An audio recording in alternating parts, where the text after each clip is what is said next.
Olá, alunos! Nessa aula da disciplina Metodologia para Educação Básica, Resolução de Problemas, nós conversaremos sobre alguns exemplos que podemos utilizar em sala de aula para desenvolver a aprendizagem baseada em problemas. Muitas vezes, o professor de matemática pensa que ele precisa levar um problema com muitos dados de matemática, com muitos números, com muitas questões, e isso pode não ser muito interessante para o estudante. Na verdade, não precisa, né? Na verdade, nós podemos utilizar uma situação que ocorreu ou uma situação cotidiana e inserir na interpretação dessa questão conceitos, conteúdos e temas da matemática. Então, eu selecionei alguns exemplos para trazer para vocês na aula de hoje, para que vocês pensem a respeito das possibilidades do uso de problemas na sala de aula. Vamos acompanhar os slides que eu vou apresentando os problemas e vou discutindo com vocês formas de se utilizar esses problemas para desenvolver a aprendizagem baseada em problemas. Então, vamos conversar sobre alguns exemplos que podem ser utilizados em aula para desenvolver a aprendizagem baseada em problemas como um método de ensino e de aprendizagem. Eu trago como um primeiro exemplo os impactos ambientais. Então, aqui eu trouxe um exemplo de vários impactos, vocês também podem selecionar outros exemplos. Nesse caso, eu trago uma imagem, né, mostrando aí um incêndio em tanques de combustíveis, para discutir o impacto dos poluentes químicos no ambiente. Mas também, né, poderia ser uma outra imagem. É interessante trazer algo para ilustrar, né, para que os alunos realmente prestem atenção, para que eles realmente verifiquem isso como um problema a ser resolvido. Então, eu trouxe um exemplo, né? Vocês podem trazer outros exemplos. Nós podemos também utilizar da audiodescrição para os estudantes, caso eles não possam visualizar imagens, por exemplo, né? Então, descrever. Nós podemos também trazer um som, né? Uma reportagem falando sobre o assunto, um texto para que o aluno leia o que aconteceu, como que foi a situação, e envolver o aluno naquela situação, naquele problema. O que eu trouxe aí para despertar? Então, eu trouxe algumas informações que o professor pode debater com o estudante em sala de aula. Então, um incêndio em tanques de combustível em cidade litorânea de São Paulo gerou diversas explosões e causou vários prejuízos naturais. Além da emissão de poluentes na atmosfera, existe a possibilidade de ocorrência de chuvas ácidas, o que comprometeria a vegetação da Serra do Mar. Estima-se que bilhões de litros de água que foram usados no resfriamento dos tanques voltaram para o ecossistema aquático com resíduos de combustível e dos produtos químicos que compõem a espuma usada para debelar o fogo. Os impactos ambientais do incêndio poderão durar muitos anos, contaminando as águas, manguezais, plantas e animais. Vejam, nesse trecho que eu li para vocês e que nós podemos utilizar para ler junto com os alunos, não tem nenhum dado, nenhum número, né? Nada que se remete à matemática. Está trazendo uma determinada situação. Parece até que pode ser mais utilizado numa aula de ciências, numa aula de biologia, do que numa aula de matemática, né? Porque está falando sobre a vegetação da Serra do Mar, está falando sobre os resíduos que vão para a água, o ecossistema aquático, né? Está falando sobre manguezais, sobre plantas, sobre animais. Inclusive, nós podemos utilizar essas palavras, né, que estão aí para fazer uma pesquisa com os nossos estudantes, né? Será que eles sabem o que significa debelar o fogo, por exemplo, né? E ampliar o repertório dos nossos estudantes. Bom, continuando nessas informações que eu posso trazer para os meus alunos. A Companhia Ambiental do Estado, a CETESB, na época do incêndio, informou que a quantidade de oxigênio disponível na água foi reduzida dramaticamente e a temperatura subiu 7 graus do tolerável para os peixes, o que causou a morte de 8 toneladas deles. Realize uma pesquisa para indicar os impactos ambientais causados pelo incêndio relatado no início e busque desenvolver um modelo matemático para fazer previsões sobre o tempo que será necessário para que os impactos sejam minimizados. Então, aqui eu trago a questão para o meu estudante. Então, realizar uma pesquisa sobre os impactos ambientais, e aí eu posso até trazer de outra maneira. Olha, quando vocês assistem uma reportagem na televisão, e lá na reportagem diz que serão tantos anos para que a vegetação se recupere, para que a natureza se restabeleça, eles estão se baseando em quê para fazer esse cálculo? Como que eles sabem, né, que serão necessários todos esses anos para essa recuperação? Então, eu posso trazer essa questão para eles, né?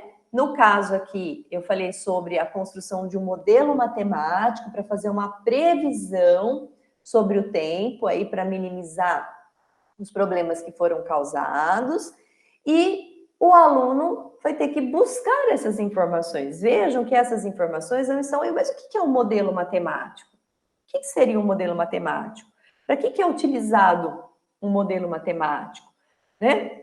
Como que eu construo esse modelo matemático? Então, eu trago uma situação que ocorreu, uma situação real, uma realidade, e envolvo o meu aluno no estudo dessa realidade, buscando aí informações para que ele possa construir esse modelo. Então, o que vai ser preciso o aluno fazer? Primeiro, ele vai ter que entender o problema, ele vai ter que realizar uma pesquisa para levantar os dados que ele necessita para resolver essa questão. Ele pode construir tabelas, ele pode construir gráficos, né, da emissão dos gases, ele pode construir sobre a recuperação da vegetação, a temperatura da água e a mortandade dos peixes, ele pode fazer tudo isso, né? Aí ele vai construir esses modelos, né, para prever o tempo necessário aí de recuperação. Ele vai analisar se esse modelo que ele construiu realmente é um modelo plausível, né? Ele pode construir relatórios sobre a situação, sobre a pesquisa, como era antes do incêndio, como que ficou no momento do incêndio, o que se espera, né, agora que o incêndio foi debelado, o que a gente pode fazer, né? Eu posso fazer com que os alunos façam discussões e debates a respeito desses resultados e desses modelos, e eu ainda posso trabalhar interdisciplinarmente, né? Eu posso trabalhar com a biologia, eu posso trabalhar com a química, eu posso estudar a geografia do local, a vegetação do local. Então, é um problema que eu não preciso usar só para matemática. Eu posso utilizar para envolver vários outros conhecimentos e várias outras disciplinas. Um segundo exemplo.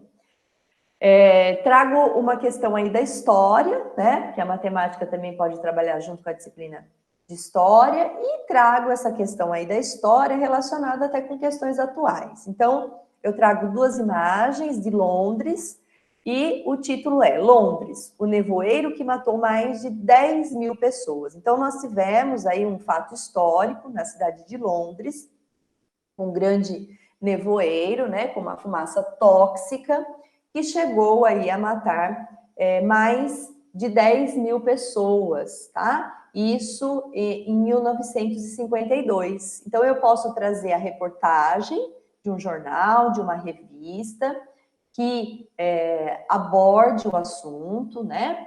Isso demorou algum tempo para se descobrir o porquê que as pessoas morreram naquela época, e descobriu-se, né, que foi a poluição, né, provocada pelo ser humano, né, a poluição provocada pelo homem, que acabou produzindo um nevoeiro muito tóxico, com gás tóxico, que chegou a matar 10 mil pessoas em 1952.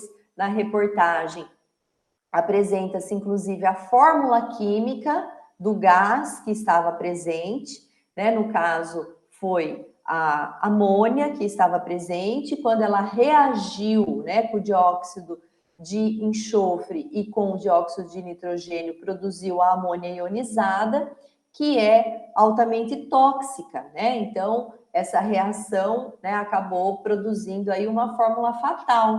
Então, vejam que aqui eu estou tratando aí de química, né, para entender um assunto, né, um tema, um fato real, né, que aconteceu aí em Londres em 1952. Mas, Taitiane, olha, Londres, né, em 1952 é muito distante para os nossos alunos. Então, vamos reportar algo que aconteceu aqui muito próximo, né? Muitas pessoas se assustaram com a cor do céu numa segunda-feira, dia 19 de agosto, aqui de 2019, né? Em diversos locais do estado de São Paulo. As estranhezas começaram pela manhã, mas no meio da tarde parecia que o mundo ia desabar sobre a cidade de São Paulo, de tão escuro que o céu ficou. Então, nós tivemos uma situação que pode ser utilizada para exemplificar também, né? Então, nós tivemos um dia que a cidade de São Paulo ficou com o céu bastante escurecido, né? E aí nós podemos perguntar para os nossos estudantes, por que o céu ficou escuro e com uma cor muito estranha aí, principalmente na cidade de São Paulo, mas atingiu várias cidades do interior também de São Paulo, nesse dia. O que aconteceu, né? Vejam que são dois problemas que também a gente não remete à matemática, né? Mas que nós podemos utilizar aí o cálculo das partículas de poluentes presentes no ar, né? O cálculo dessas nuvens se deslocando devido às correntes de ar, né? Nós podemos falar sobre o nível de poluentes no ar, e aí nós vamos usar a matemática para entender tudo isso, né? Nós podemos também utilizar outros exemplos, né? Outras reportagens, por exemplo, poluição na cidade de Cubatão. Então, eu posso utilizar uma reportagem mais antiga, uma reportagem mais recente, fotos antigas e fotos recentes para os alunos compararem as informações. Eu posso trazer outras informações relacionadas ao assunto, né? Então, a cidade de Cubatão pode ser utilizada como exemplo. Eu posso utilizar reportagens, né? Poluição de Cubatão altera a flora da Serra do Mar, a poluição do ar pode deixar o homem estéril. Então, eu posso pegar essas reportagens e levar essas reportagens para despertar a curiosidade dos estudantes. Posso levar as imagens também, posso utilizar uma reportagem da época, né?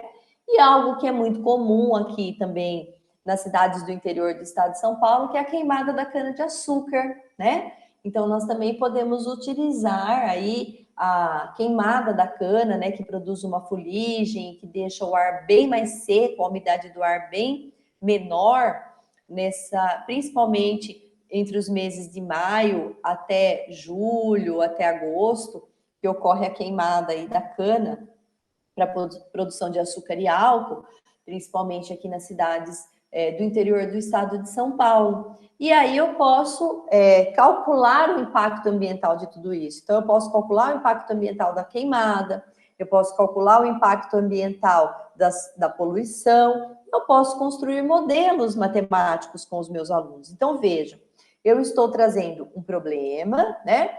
Uma situação que ocorre na realidade, e estou fazendo com que eles estudem esse problema, eles estudem essa realidade e apliquem conhecimentos matemáticos e aprendam conhecimentos matemáticos para resolver essa situação. Eu trago um exemplo 3 que fala sobre a conta de energia. Então, eu posso chegar com uma pergunta para os meus alunos. Como são realizados os cálculos da conta de luz residencial? Então, eu posso pegar uma conta, posso pedir para os meus alunos trazerem as contas das suas casas, posso estudar com eles o que significa cada campo ali dessa conta de energia. Então, o que é o código do cliente, o total a pagar, a data de vencimento, o faturamento, a emissão, as leituras anteriores e a leitura atual, eu posso fazer um gráfico, né? De quanto que é o consumo dessa casa aí anteriormente e agora, né? Fazer um histórico do consumo, o valor da tarifa, os encargos, os impostos. Eu posso, então, fazer uma série de estudos a partir de uma única conta e fazer com que eles entendam, né, algo que é do dia a dia deles. Se você economizar energia, sobra dinheiro para você fazer o quê, por exemplo? Você comprar um tênis novo, para você ir a um cinema, para você fazer um passeio? Como que eu posso economizar energia? Como que eu posso verificar como que está sendo o meu consumo energético, por exemplo? Então, eu posso utilizar aí uma conta de energia para também estudar uma situação problema, né? Eu posso aí pensar sobre como formas alternativas de energia, né? Energia eólica, energia solar, quanto que seria mais barato, quanto que fica para instalar uma energia solar e uma energia eólica, como que é o custo-benefício. Então, eu posso discutir tudo isso com eles, né? E um último exemplo, que é o exemplo número 4, eu trago aí uma imagem e eu trago aí uma manchete. NASA revela que 2019 foi o segundo ano mais quente já registrado. E aí, eu lanço algumas perguntas para os nossos alunos. Ó. É possível diminuir a presença na atmosfera de gás carbônico, que é considerado o maior responsável pelo aquecimento global? Né? Então, o aluno vai ter que estudar quanto que é essa quantidade que é emitida, quem emite, quem não emite, quais são os maiores emissores, né, de gás carbônico, e fazer um cálculo. Será que é possível a gente diminuir? Para a gente diminuir, a gente precisa fazer o quê? Né? Que atividades que mais colocam esse gás aí na atmosfera e que eu posso reduzir um pouco. Então, ele vai fazer um estudo, vai fazer uma pesquisa, e eu posso lançar novas perguntas. À medida do momento que ele vai respondendo algumas perguntas que são colocadas, eu posso ir lançando novas perguntas. É possível realizar a projeção da média anual da temperatura global para os próximos anos? Né? Então, se ele resolveu, nós vamos diminuir, mas se continuar assim, como que vai ocorrer nos próximos anos? Então, ele pode fazer uma projeção, ele pode fazer um cálculo. Então, nessa aula, eu trouxe para vocês 4 exemplos, só para que vocês entendam que um problema matemático não precisa apenas trazer o assunto matemática já no problema. Pode trazer um outro assunto que desperte a curiosidade deles. Às vezes ocorreu uma questão ali na cidade, né, onde a escola se localiza, uma questão no estado, e aí utilizar aquela questão para estudar matemática, resolver aquele problema que se apresenta na realidade para estudar matemática. O uso de problemas nas aulas de matemática pode ser interessante tanto para estudar conceitos da matemática, para aprender matemática, como também para aplicar outros conceitos que foram aprendidos, mas também para promover uma atividade mais interdisciplinar. O aluno vai entender que a matemática, ela está relacionada com questões do cotidiano, com questões da realidade, e ela está relacionada com as outras disciplinas do currículo que ele também estuda no decorrer do semestre. Então, vale a pena pensarmos aí em levarmos um problema para a sala de aula que possa ser significativo, tanto do ponto de vista da aprendizagem em matemática, como também para desenvolver o senso crítico e a criatividade dos nossos estudantes. Conversamos mais sobre o assunto nas próximas aulas. Até lá!